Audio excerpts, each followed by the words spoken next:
समाजवाद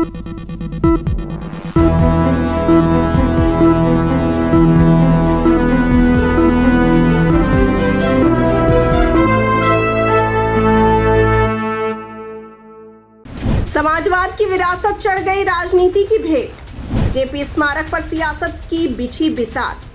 अधूरी विरासत का राजनीतिक संघर्ष जारी। एसपी और बीजेपी के बीच बना हुआ है मुद्दा। सोचिए, एक ऐसा स्मारक जो जयप्रकाश नारायण की समाजवादी विचारधारा का प्रतीक बन सकता था, वो आज सियासत का अखाड़ा बन गया है। एक तरफ अधूरा स्मारक, दूसरी तरफ राजनीतिक प्रतिशोध का आरोप। क्या ये सिर्फ एक इमारत है या कुछ और गहरा मसला? क्या समाजवाद की विरासत वास्तव में राजनीति की भेंट चढ़ गई है?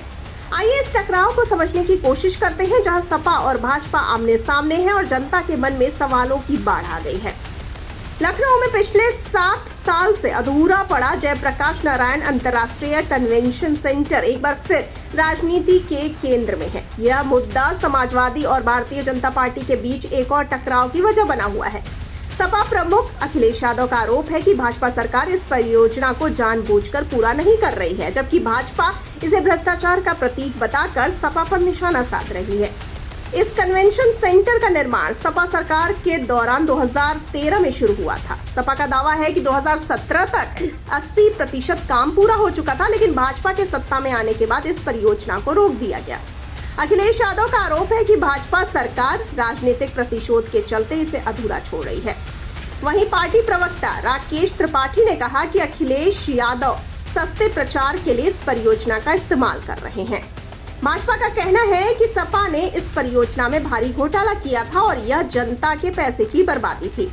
कांग्रेस, जो आपातकाल के समय जेपी के खिलाफ खड़ी थी, इस बार खुद को इस विवाद से दूर रखने की कोशिश कर रही है। हालांकि अखिलेश यादव ने जेपी के आंदोलन को उठाकर कांग्रेस पर भी सवाल खड़े किए हैं। कांग्रेस के एक वरिष्ठ नेता ने कहा कि सपा अपने तरीके से काम करती है, वे बिना हमें विश्वास में लिए उम्मीदवार घोषित कर देते हैं और अब जेपी का मुद्दा उठाकर दबाव की राजनीति कर रहे हैं। आपको बता दें कि लखनऊ के स्थानीय लोग इस मुद्दे पर बटे हुए नजर आते हैं। कुछ लोग अखिलेश के आरोपों से सहमत हैं और मानते हैं कि भाजपा जानबूझकर समाजवादी विरासत को कमजोर कर रही है, जबकि अन्य इसे राजनीतिक नौटंकी मानते हैं। अधूरा जयप्रकाश नारायण स्मारक अब केवल एक निर्माणाधीन परियोजना नहीं है, यह राजनीति के बीच खींची गई एक रेखा है, जहां सपा और भाजपा आमने सामने है। सवाल यह है कि क्या यह स्मारक कभी पूरा होगा या फिर यह सियासी जंग का प्रतीक बनकर रह जाएगा।